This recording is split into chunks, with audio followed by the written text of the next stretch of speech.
शंकर जी पर दूध चढ़ाने को ही टारगेट क्यों किया जा रहा है? आप कहते हैं कि ईश्वर ने सृष्टि की रचना की, तो फिर मैं आ जाऊंगा ईश्वर को किसने बनाया? तो आप अपने बच्चों को क्या सिखाएंगे?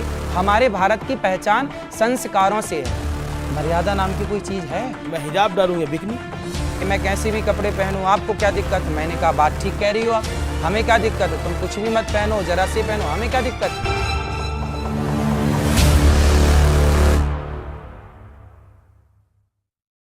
मैं कम्युनिस्ट हूं।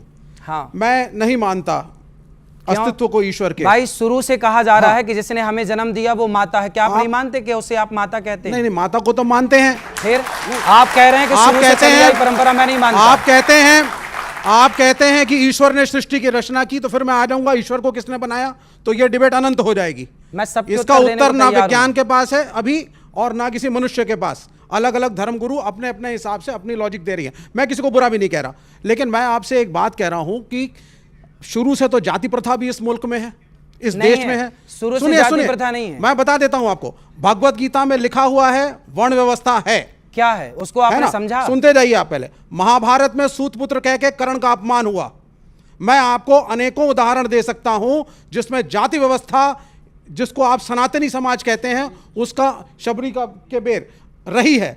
क्या आप ये चाहते हैं कि ये व्यवस्था रहे? उदाहरण दिया कि जिस माँ ने जन्म दिया है, ये भी तो बरसों से चली आ रही है माँ की परंपरा। ये मेरी माँ है, क्यों माने? हर पुरानी परंपरा को आप नकार देंगे तो राम सेतु भी पुराना, उसे भी नकार दीजिए। राम का अस्तित्व लोग नकारते हैं, तो हर चीज़ नकार देने से तो कुछ ना बचेगी ना। फिर हम क्यों? हमने तो महात्मा गांधी को देखा ही नहीं, फिर हम भी मानने लगे नहीं जी महात्मा गांधी नाम के कोई हुए ही नहीं। भाई वो तो इतिहास जो कहेगा मानना पड़ेगा ना। इतिहास कहता है कि महात्मा गांधी हुए हैं, इतिहास कहता है कि पृथ्वीराज, कि आप में से किसी ने पृथ्वीराज चौहान को देखा, शिवाजी को देखा? आपने किसी ने देखा? झांसी की रानी को देखा? पर नहीं देखा, इससे ये सिद्ध थोड़ी होता कि नहीं जी नहीं थे।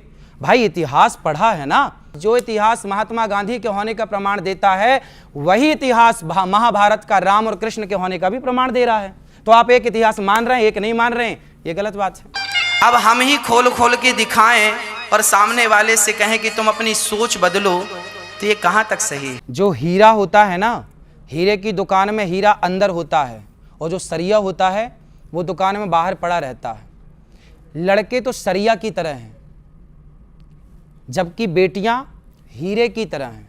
हीरे की कीमत ज़्यादा होती है, इसलिए हीरे को संभाल कर रखा जाता है, संजो के रखा जाता है। हमने तो बाप दादों से यही सुना है कि बेटियां दोनों कुलों का कल्याण करती हैं, माता के कुल का और पिता के कुल का, और वहाँ ससुर और सास और पति के कुल का। तो दोनों कुलों की जिम्मेदारी बेटी के ऊपर है, तो बेटे से ज़्यादा जिम्मेदार कौन हुई? बेटी हुई। मैं हिजाब डालूंगा बिकनी। भाई मर्यादा नाम की कोई चीज़ है? बिल्कुल है, मर्यादा है। फिर इसलिए देखिए, कपड़े कोई कैसे पहने, हमें क्या दिक्कत है? अभी पिछले मैं किसी ने कहा, किसी बहन ने, कि मैं कैसे भी कपड़े पहनूं, आपको क्या दिक्कत है? मैंने कहा बात ठीक कह रही हो आप, हमें क्या दिक्कत है? तुम कुछ भी मत पहनो, जरा से पहनो, हमें क्या दिक्कत है? भाई पहनना ना पहनना तो आपकी पसंद है, हमें क्या दिक्कत है? बात ठीक है। लेकिन हम एक पिता, एक माँ अपने बच्चों को तो यही सिखाएगी ना, बेटा थोड़ा मर्यादा में रहो। सीता माँ को लक्ष्मण रेखा खींची कि नहीं लक्ष्मण जी ने? वो क्या थी? वो मर्यादा थी। राम को क्या बोला जाता? मर्यादा पुरुषोत्तम। हम उस देश में रहते हैं जिस देश के भगवान को मर्यादा पुरुषोत्तम कहा जाता है, तो हम मर्यादा की बात क्यों ना करें? तो विवेक कुछ कहना चाहते? देखिए, समय के साथ संस्कृति की परिभाषा बदलती है। खान पान, पहनावा, यहाँ आप देख रहे हैं अमीश जी ने जो वस्त्र पहने हैं, मैंने पहने, इन्होंने पहने, शर्ट पैंट पहने हैं, ये भारतीय संस्कृति में पहले नहीं थे। खान पान में आज बच्चे हैं, पिज़्ज़ा भी खाते हैं, चाउमीन भी खाते हैं, बर्गर भी खाते हैं, और जाते हैं घर के पास जाके मोमोज भी खा के आते हैं। पर डॉक्टर मना करता है कि ना नहीं, खाओ। वो ठीक है, साफ मोमो खाएंगे तो नहीं बीमार पड़ेंगे। तो हमारी संस्कृति में खान पान, पहनावा, सोच, एजुकेशन सब बदलता है।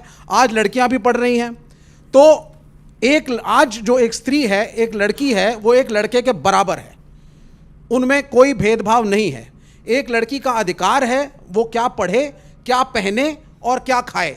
इसका एक मॉरल कंट्रोलिंग धर्मगुरु और कथावाचक क्यों करना चाहते हैं? आप क्यों चाहते हैं कि आपके हिसाब से लोग पहने, आपके हिसाब से लोग खाएं, आपके हिसाब से लोग सोचें? ठीक है जी। मेरे हिसाब से देखिए, अब बताइए, आप मोमोज खाइए, आप पिज्ज़ा, बर्गर, चाउमीन इत्यादि खाइए, हमारे हिसाब क्या है? हम कहते हैं बेटा अंकुरित अनाज खाओ, अंकुरित करके खाओ, आप ज़्यादा से ज़्यादा फल खाओ, आप ज़्यादा से ज़्यादा हेल्दी चीज़ें खाओ, शुद्ध देसी गाय का मस्त दूध मिल जाए तो दूध पियो। हम तो आपके हित के लिए कह रहे हैं। अब बात करते हैं दूध की, दही की, पनीर की, तो आज की डेट में तो डॉक्टर्स और बहुत लोग तो ये सब भी खाना बंद कर रहे हैं। हाँ। कि दूध पनीर वगैरह अच्छा नहीं होता तो बॉडी के डॉक्टर तो लिए। कह रहे हैं, आपको सलाह देते हैं आप अंडा खाओ। डॉक्टर तो आपका धर्म भ्रष्ट करने के लिए बैठे हैं। एक मिनट, इसमें धर्म कहां से आ गया? वाह, अंडा खाओगे धर्म भ्रष्ट मैं नहीं सिर्फ होगा। एक प्रश्न आपसे पूछूंगा आचार्य जी, आप उसका मुझे बताइए। कामाख्या देवी को आप मानते हैं? हाँ, मानते हैं, बिल्कुल मानते हैं। कामाख्या देवी में बलि चढ़ती है, सही है गलत? सुनते रहिए। चंडी पूरा माता में बढ़िया बलि सुनाइए, चढ़ती है, सही है गलत? मैं पूर्वी उत्तर प्रदेश से हूं, मैं पूर्वी उत्तर प्रदेश से आता हूं। वहां पे अब योगी आदित्यनाथ उसके उस मठ के महंत बने हैं। पहले वहां पे भी छोटे छोटे सुअर के बच्चों की बलि चढ़ती थी माता को। देवी पाटन सिद्ध बोलिए, बोलिए। देवी का स्थल है, और कायस्तों का एक गांव है वहां पे नवमी के दिन माता को बकरा जरूर चढ़ता है, ठीक। लेकिन हाँ, ये अलग बात है कि ईद में मुसलमानों पे उंगली उठाना बड़ा आसान काम हो गया है हिंदुस्तान में। क्या ये जो नॉनवेज खाने की प्रथा, इन्होंने बोला कि कामाख्या देवी में बकरे की बलि चढ़ती है। हमारे यहाँ बंगाल की राजधानी कोलकाता, वहां भी पश्चिम माता बंगाल जी की का राजधानी मंदिर है, कोलकाता, जी। वहां भी बलि चढ़ती है, आपने बताया। और भारत में बहुत सारे मंदिर हैं ऐसे पुराने जहां बकरे की बलि चढ़ने की परंपरा है, आपने ठीक कहा। अब मैं ये बताऊं कि क्यों। हमारे वेदों में लिखा है स्पष्ट, अहिंसा ही परमो धर्मः। हमारे शास्त्र कहते हैं किसी की हत्या ना करो। हमारा हिंदू सनातन धर्म कहता है किसी की हत्या मत करो। फिर आपने सवाल किया कि कामाख्या में क्यों हत्या हो रही है। अब देखो हो क्या रहा है, हमारे मंदिरों में, हमारे वेदों में कहीं बकरे की बलि चढ़ाने की कोई परंपरा नहीं थी। लेकिन क्या हुआ कि एक मास्टर जी ने एक विद्यार्थी को देखा सिगरेट पीते हुए, तो गुरुजी ने बोला क्यों तुम सिगरेट पीते हो? गुरुजी वो क्या है, आदत हो गई है। कितनी पी जाते हो? बोले 10 पीता हूं मैं रोज दिन भर में। गुरुजी बोले सुन, 10 मत पीना, छोड़ दे पूरी। गुरुजी छूटे, अच्छा छूटेगी नहीं तो एक पी लेना, एक पी लेना। वो एक सिगरेट पीने की इजाजत गुरुजी ने क्यों दी? ताकि धीरे धीरे जब 9 छूटेगी तो एक भी छूट जाएगी। तो क्या हुआ कि हमारे यहां अहिंसा की बात तो थी, पर कुछ लोगों ने मांसाहार करना स्टार्ट कर दिया, मांसाहार का प्रचलन बढ़ गया। तो हमारे ऋषि मुनियों ने कहा कि भाई तुम मांसाहार क्यों करते हो जब वेद में लिखा है हत्या नहीं करनी चाहिए। तो बोले गुरुजी क्या करें, ये आदत हो गई है। तो गुरुजी बोले सुनो, तुम फिर रोज ना खा के कभी कभी खाने की मजबूरन इजाजत दी, वो भी निवृत्ति परक थी कि आप छोड़ दें, इजाजत नहीं दी कि खाओ। आप 10 सिगरेट रोज पीते हैं तो मैं आपने आपको कहा एक तो पिया गुरुजी करो। होंगे जिन्होंने इसकी इजाजत दी होगी, उनका कोई फिर नाम होगा। सब बता रहा हूं, सब बता अभी मैं आपके पास आऊंगा। फिर क्या हुआ, ऐसे से ये मंदिरों में मनमाने ढंग से, कोई मंदिर में कोई देवी देवता नहीं चाहती, देवी नहीं चाहती कि मुझे बलि दो, ये मनमाना आचरण है। ये जो बकरे की बलि चढ़ा रहे हैं ना लोग, हिंदू लोग, सनातनी, ये सब मनमाना है। इनको मैं कथाओं से रोकता, जो परंपराएं चली आ रही हैं अब वो तो चली आ रही है ना। अब हम लोग कह रहे हैं कि मत करो। पहले के लोग पति पत्नी, पहले के लोग शादी होती थी तो शादी के बाद सबसे पहले घर में सत्यनारायण भगवान की कथा होती थी, पूजा पाठ होती थी। आजकल तो शादी हुई और पहले ही टिकट हो जाती है घूमने की, वहां जाएंगे, वहां ये मूवी देखेंगे, ये पिक्चर देखेंगे, यहाँ घूमेंगे, उस पार्क में, इस पार्क।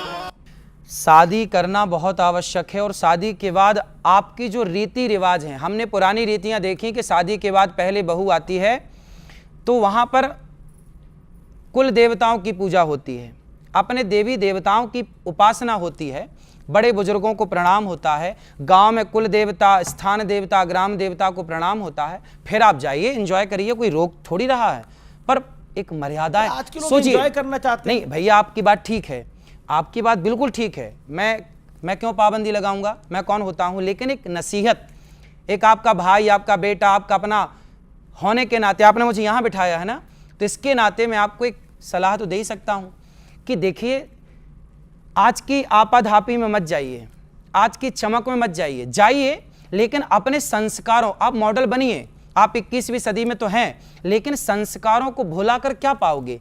आप आगे बढ़ेंगे संस्कारों को लेकर तो कल आपके बच्चों को आप संस्कार दे पाएंगे। जब आज आप ऐसे हैं संस्कारहीन हो जाएंगे तो आप अपने बच्चों को क्या सिखाएंगे।